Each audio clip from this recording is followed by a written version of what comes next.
আরে নেতাগিরি কয়দিন থাকবে, টাকা পয়সা কয়দিন থাকবে, বাহাদুরি কয়দিন থাকবে, সীমিত ক্ষণস্থায়ী। এই জন্য টাকার পিছনে পড়ে, নেতাগিরির পিছনে পড়ে রবের সাথে, কালামুল্লাহর সাথে, মোহাম্মদুর রাসূলুল্লাহর আদর্শের সাথে কখনো গাদ্দারি করা যাবে না। আমি দল করি, এটা আমার ব্যাপার, আমার ব্যক্তিগত ব্যাপার, কিন্তু ইসলাম নিয়ে কখনো কটূক্তি, কখনো নিজের স্বার্থে লাগছে এই জন্য ইসলামকে বিরোধিতা করব, এটা মুসলমানদের কাজ হইতে পারে না। যাই হোক, আমরা ইমানের ব্যাপারে সজাগ থাকবো, আর আমরা যত সম্ভব ইসলামকে শেখার চেষ্টা করি, ইসলামকে জানার চেষ্টা করি।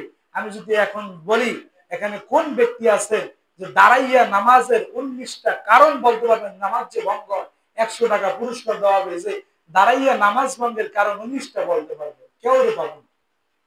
কিন্তু আপনার সাথে আলেম ফেল, কথা কইয়া পারে না। আপনি জিগায় আসেন কেউ 100 টাকা পুরস্কার দেবো, যদি দাঁড়াইয়ে বলতে পারে যে আমি নামাজ ভঙ্গের 19টা কারণ